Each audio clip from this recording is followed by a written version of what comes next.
रंजन भक्त जनों के ही अभिराम मेरे प्रभु का पास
चिंतामणि चैतन्य चमत्कारी बाबुल पार्श्वनाथ भगवान की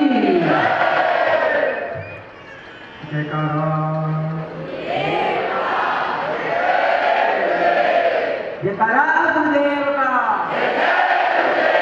अभी पार्श्वनाथ भगवान के संबंध में चैतन्यमती माता जी की पुस्तक का विमोचन हुआ। उसमें भी बहुत सुंदर चालीसा वगैरह है। जयकारा जोर से लगाएंगे। मुनि श्री ने अपने प्रवचन में भी आपको भक्ति के लिए प्रेरित किया, तो ऐसी आवाज होना चाहिए ना। अंदेसर पार्श्वनाथ जय जय जय। वर्तमान जिन शासन में वर्धमान महावीर भगवान की जय जय जय। आचार्य श्री आदिशंकर जी महाराज की जय जय जय। आचार्य श्री महावीर कीर्ति महाराज की जय जय जय। श्री सम्राट गुरुदेवाचार्य श्री सन्मति सागर जी बोले परम पूज्य चरण चक्रवर्ती आचार्य श्री सागर जी गुरुदेव की जयकारा गुरुदेव का।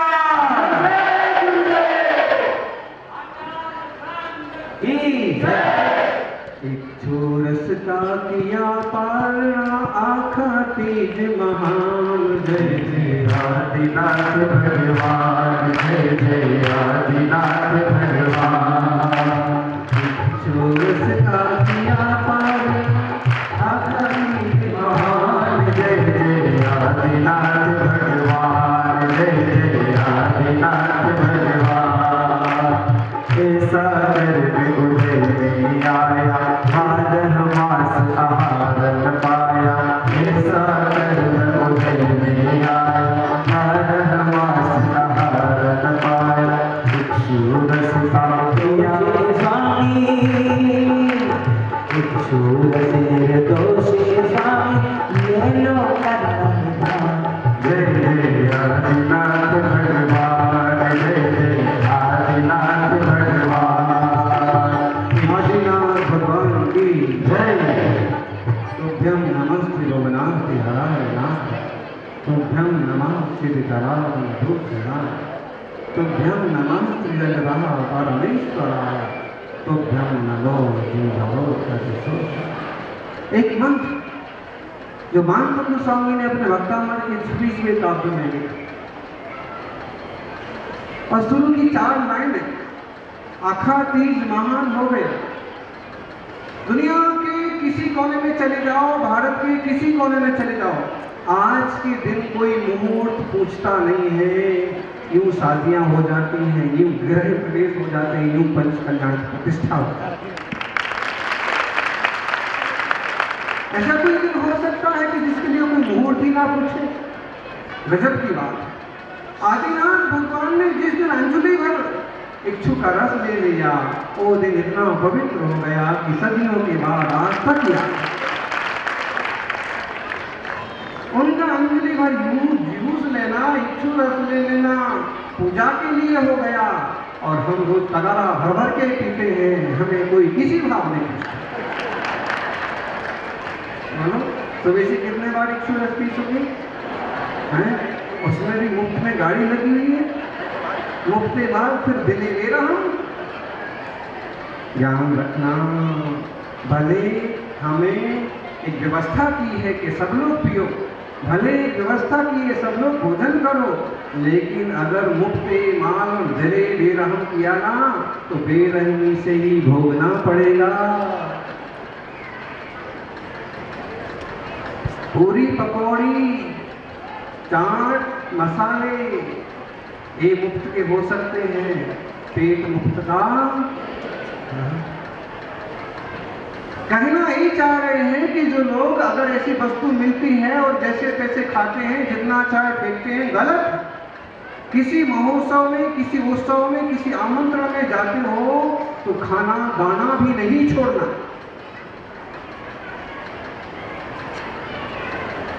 अन्न का अपमान नहीं करना। ज्ञानियों आदिनाथ भगवान पहले तीर्थंकर, जिन्हें आज दुनिया ब्रह्मा कहती है, विष्णु के रूप में पूजती है, शंकर जी के रूप में तरह तरह की मूर्तियां स्थापित कर रखी हैं। रूप इतने हो गए कि हम पहचान ही नहीं पा रहे कि असली आदिनाथ कौन। हम आप हो गएंगे कि रूप पर मत जाइए ज्ञानी, स्वरूप को निहारिए। जहां वीतराग विज्ञान का दिख जाए वहीं नमस्कार कर लेते हैं। पहले तीर्थंकर भगवान ने जब दीक्षा स्वीकार की, दीक्षा कल्याण तो कल प्रारंभ होगा, लेकिन सौभाग्यशालियों जन्म कल्याण के दिन अक्षय तृतीया का पर्व पड़ गया और फिर इक्षु रस का तिया पारणा आखा तीज महा जय जय आदिनाथ। दुनिया का कितना नास्तिक व्यक्ति हो, अगर उसकी जरा सी भी समझ है, जरा सी भी गुरु भक्ति है, तो साल में कभी आहार दे ना दे, अक्षय तृतीया के दिन आहार दान जरूर कर। वो स्मृति आप लोगों ने नहीं किया होगा। अभिषेक कर रहे थे लोग, इस बार थोड़ा भीड़ तो बहुत थी, लेकिन इसका एक सुख थोड़ा सा हो गया कि एक तरह जन्माभिषेक चल रहा था, दूसरी तरफ आहार चल रहा था, तो जितने लोग आना थे उससे आधे आए और आहार शांति से आप लोग इसमें भी खुश। महाराज जी आप जिसमें खुश, हम भी।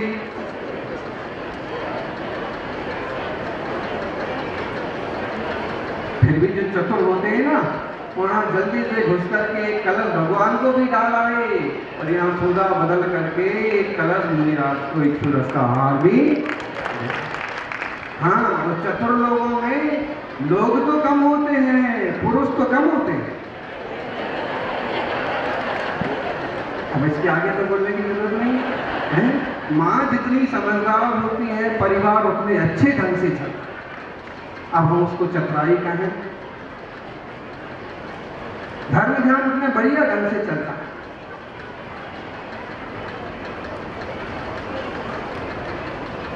कौन से संस्कार ऐसे उदय में आए कि 13 महीने तक आहार ना मिला, 13 महीने 9 दिन तक आहार ना मिला और अचानक अक्षय तृतीया को आहार का योग बन गया।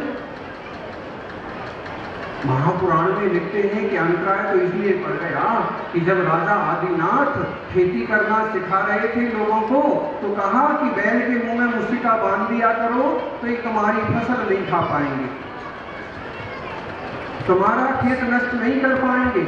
और उसका इतना अंतराय पड़ गया कि 6 माह की तो तपस्या की और 7 माह 9 दिन तक फिर आहार।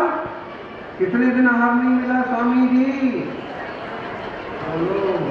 और यहाँ एक दिन आहार ना मिले तो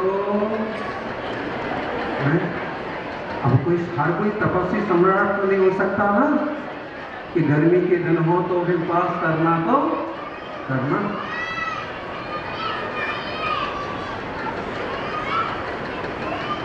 इतने दिन आहार नहीं मिला, लोग अपनी बेटी लेके पहुंच जाते, लोग रोटी लेके पहुंच जाते, लोग सोना चांदी लेके पहुंच जाते, लोग सिंहासन लेके पहुंच जाते, जूते लेके पहुंच जाते, कपड़े लेके पहुंच जाते। हे स्वामी स्वीकार करो, ये तो जानते थे कि हमारे राजा हैं, लेकिन ऐसे क्यों घूम रहे हैं? ये नहीं जानते थे कि तपस्वी हैं, मोक्ष मार्गी हैं और भगवान। आज भी बहुत भोले लोग ऐसे हैं कि जब ये मुनिराज निकलते हैं ना, तो पूरी की पूरी चाय से भरी हुई केतली लेकर के आ जाते हैं। महाराज चाय पियो, बाबा जी चाय पियो। बाबा जी कहते हैं भाई चाय नहीं पीते, ठहरो मैं दूध लाता हूँ। भाई दूध नहीं पीते ना, आप चाय पीते हो ना दूध पीते हो, मैं पानी लाता हूँ। हम इस वक्त पानी भी नहीं पीते, तो दूध नहीं पीते, चाय नहीं पीते, पानी नहीं पीते, तो क्या पीते? बोलो। कई बार भोले लोग नोट लेके आ जाते हैं। दुनिया में तरह तरह के साधु सन्यासी पाए जाते हैं ना, कोई रुपए इकट्ठे करते फिरते हैं, कोई नीला पीला कपड़ा पहन लिया और मांगते फिरते हैं। अभी से महिमा दिगंबर मुनि के लोग नहीं समझ पाते, फिर भी उनकी भक्ति का फल तो उनको जरूर मिलेगा, बिल्कुल मिलेगा। मुनिराज समझाते हैं ज्ञानी दिगंबर तपस्वियों की एक विधि होती है, फिर चर्या होती है, फिर अंतराय उसमें आते हैं, फिर शुद्धियां होती हैं, तब जाकर के उनकी आहार चर्या संपन्न होती है। और जब लोग सुनते हैं तो सुनते ही रह जाते हैं। मुनिराज पेट भरने के लिए ही आहार करते हैं, शरीर का पोषण करने के लिए नहीं। मूलाचार एक महान ग्रंथ है। मुनिराजों की चर्या के संबंध में उन्हें कहा 6 कारण है भोजन करने के। हे मुनि, यदि तुम्हें वैयावृत्ति करना है तो भोजन करो, यदि तुम्हारे लिए कोई शारीरिक दिक्कत हो रही है तो भोजन करो, बीमारी जैसी महसूस हो रही है और भोजन की जरूरत है तो भोजन करो, छठ आवश्यक क्रियाओं के पालने में दिक्कत हो रही है, स्वाध्याय आदि में दिक्कत हो रही है तो भोजन करो। ऐसा नहीं कि मैं मोटा दिखूं, मैं सुंदर दिखूं।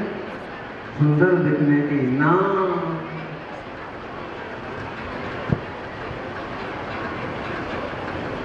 ना तेज के लिए, ना स्वाद के लिए, ना सुंदर दिखने के लिए मुनिराज भोजन आहार नहीं करते हैं। आदिनाथ स्वामी की परंपरा, जब वह आहार को निकले तो हस्तिनापुर के राजा सोम के छोटे भाई श्रेयांश, उन्हें जातिस्मा हो गया। संस्कार 10 भाव पहले के संस्कार हो। रात में सपना आया, सुमेरु चला आ रहा है, कल्प वृक्ष हमारे आंगन में उतरा है, सोने की वृष्टि हो रही है, सूरज तेजायमान हो रहा है, सागर कल्लोले भर रहा है। हे भाई सोम, बताओ इस सपनों का फल क्या होगा? महाराज सोम कहते हैं, भाई श्रेयांश, कुछ अद्भुत लाभ हमें होने वाला है। और वहां भोर हुई, वहां सूरज थोड़ा आसमान में चला और यहाँ पहरेदार दौड़े दौड़े आए। एक दिगंबर तपस्वी पधार रहे हैं, आदिनाथ पधार रहे। पड़गान तो खड़े हो जाते हैं और वह जो स्मृति हो आई कि कैसे पड़गान होता है, बोलो हैं? हे स्वामी नमोस्तु नमोस्तु नमोस्तु। कैसे होता है पड़गान? अत्र अत्र अत्र, यहीं पर तिष्ठ तिष्ठ तिष्ठ, ठहरो ठहरो ठहरो, आहार जल शुद्ध है, हमारे यहाँ आहार जल शुद्ध है। ऐसे होता है पड़गान। ऐसे नहीं होता है कि ऐसा एक गोल चक्कर बनाया और कोई महाराज आए तो कबड्डी कबड्डी कबड्डी कबड्डी और ये पकड़ा, ऐसे होता है?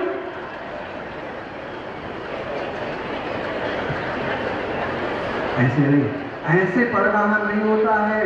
ना तो ऐसे पड़गाहन करना चाहिए और ना मुनियों को ऐसे पड़गाहन में पड़ना चाहिए। हमारी विधि से, हमारे योग से हमें जहां योग बनेगा वहां जाएंगे। और धर्मात्मा श्रावक इस बात का बुरा भी नहीं मानता। सेठ जी का चौका लगा है, अध्यक्ष जी का चौका लगा है, गुरुदेव आहार को निकले और उनका हाल हुआ गांव के छोर पर सबसे गरीब श्रावक की बच्चों की धारा बहुत पड़ी। बताओ, इसी भाव का बिछड़ा हुआ, 1 साल पहले बिछड़ा हुआ मुनि मिल जाए, अपना संग साल भर से राजस्थान में नहीं था, 1 साल पहले मुनि बैरागी मिल गए तो आपको कितनी खुशी है? बहुत खुशी। मान लो 2-4 साल पहले, 10-20 साल पहले बिछड़ा हुआ बेटा मिल जाए, कितनी खुशी हो। 10 भाव पहले के पति देव, इस भाव में महाराज मुनिराज आदिनाथ और श्रेयांश का जीव इतना भाव विवल हो गया कि आंखों से आंसू रुक नहीं रहे और उन आंखों के आंसुओं से उनके पांव का प्रक्षालन कर दिया। कलश की जरूरत नहीं पड़ी और अपने अपने काले काले घुंघराले वालों से उनके पांव पोंछ डाले। हे स्वामी नमोस्तु, पधारो।